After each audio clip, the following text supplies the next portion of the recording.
to Whirlwind.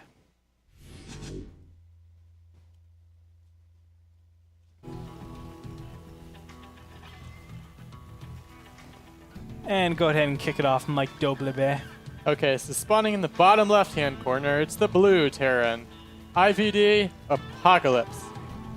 And spawning in the bottom right-hand corner, it's the red Protoss, EG Oz. So this time we have slightly different spawn positions, Andre.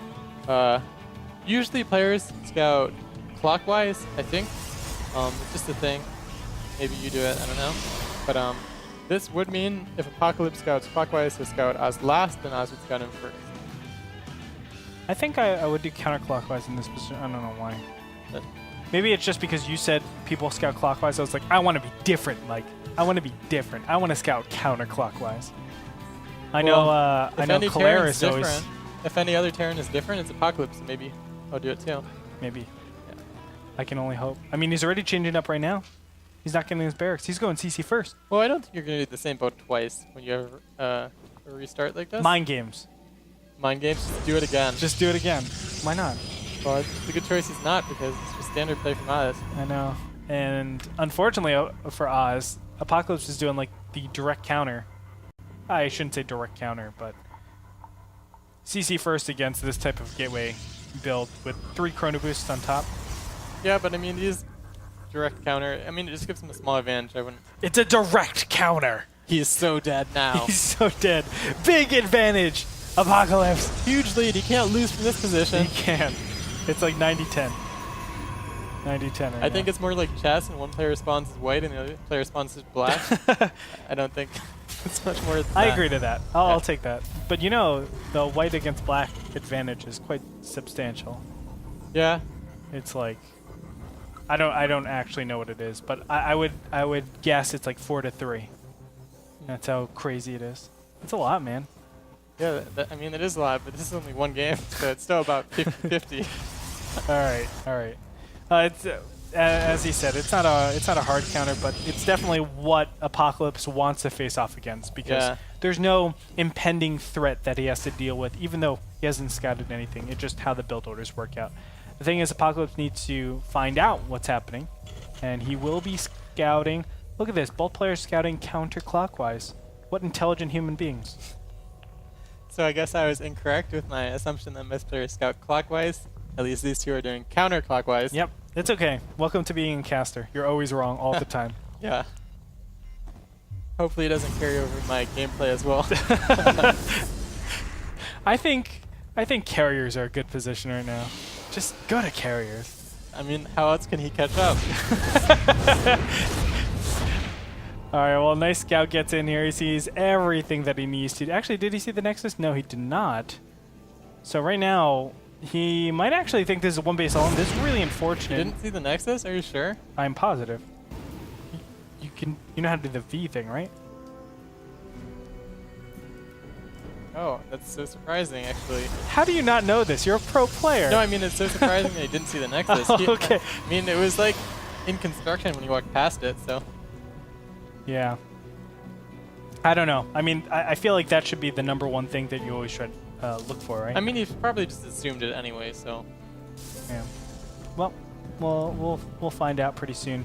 I wouldn't be surprised if he geared up all of his Marines to defend against a some sort of Oracle harass or something like that. Yeah, it's not usually Oz's playstyle, but you never know. Yep.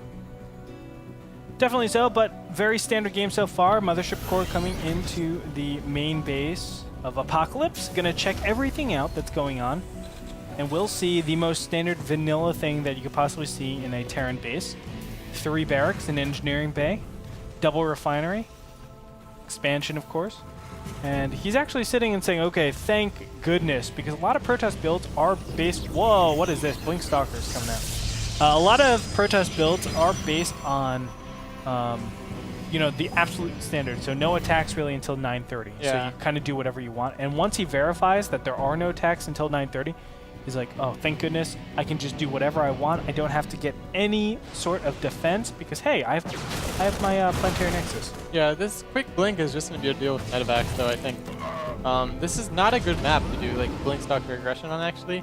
Usually the maps where you want to use blink stock aggression is where you can blink into the main easily. And you can blink in the main in the third, but if you mess up a tiny bit, some of the stalkers can get trapped on your way out. That's true. That's catastrophic for the...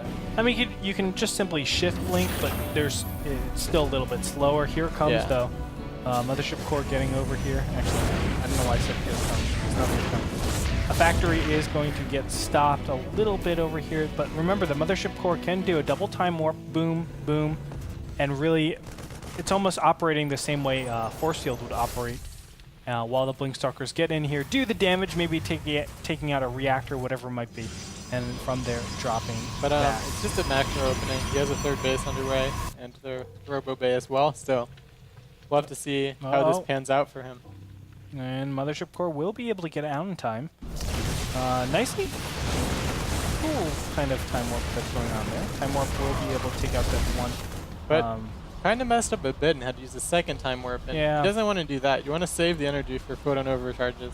Especially on this map with the third base being so far out. Yeah, I mean, he's still going to have one photon overcharge when he needs it, but he won't have as much energy as he wants to have. And usually you're going to be using a couple in the mid game and in PvT a lot of the time to defend medevac.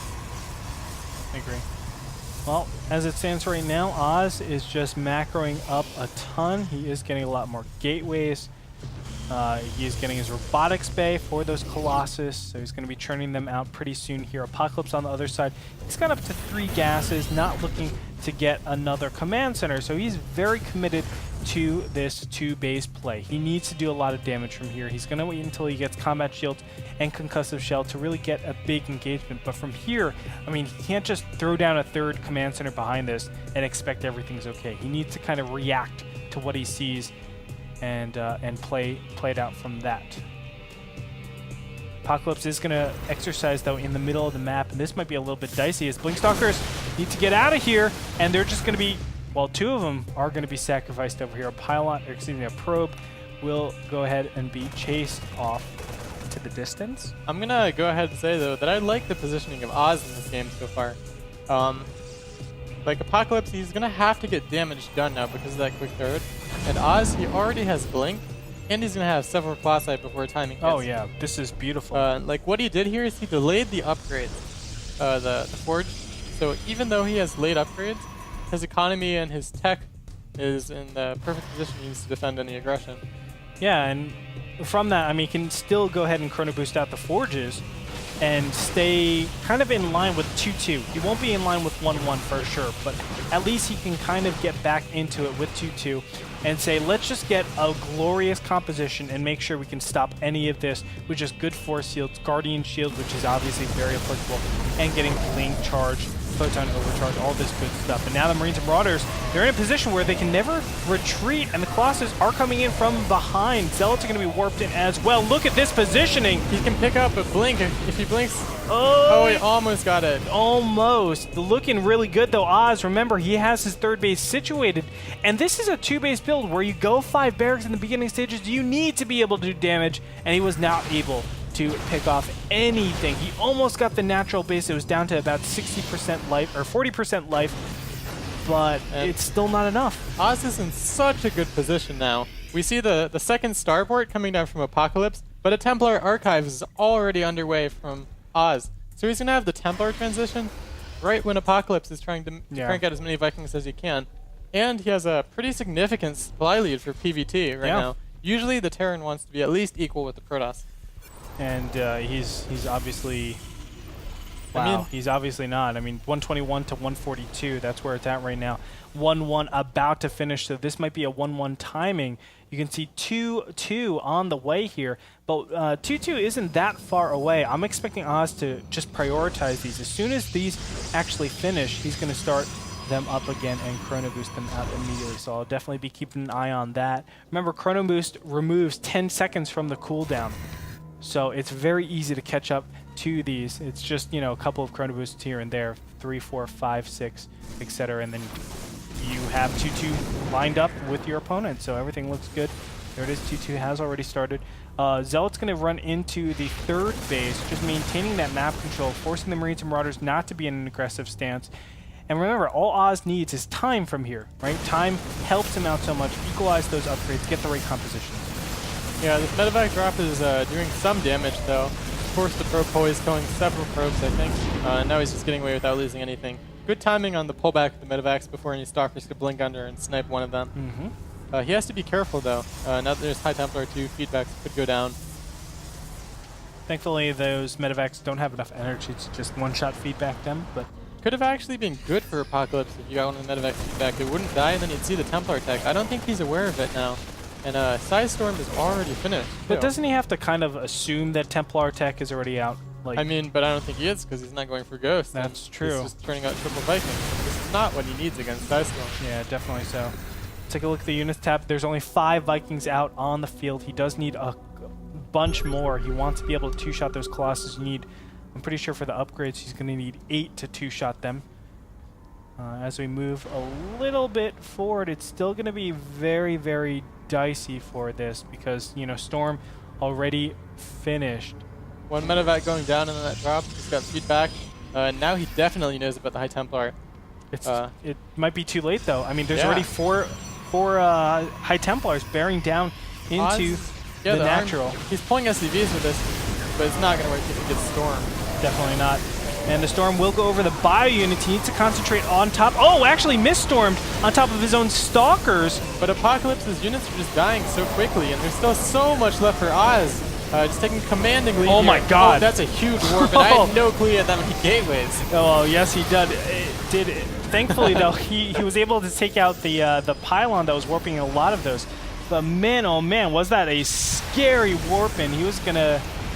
well, he's just going to end the game right there, but now Apocalypse has maybe a little bit of life, but still it's going to be so difficult. 2-2 has finished for both these players, so Oz was able to equalize things, and he just has the much, much better composition. He even has Archons now that adds on into this. The third base is under attack. Meanwhile, that single medevac that lived throughout the feedback... Doing a good job of staying alive, but... yeah, it's 2 Marines and a Marauder isn't really going to do anything, or 3 Marines and a Marauder isn't really going to do anything. Apocalypse's third is now lifted, and Oz is pushing in. I think he's going to go into the natural here. Once he sees the units of Apocalypse, he might move back and wait for my Storm. Yeah, and the composition is just too good. Zealots are going to be crushing forward. It doesn't even matter. I mean, those High Templars are the ones that you really, really have to fear at this point because there are absolutely no ghosts. Nice Storm. Full energy Templar coming in here too. That's going to have several Storms.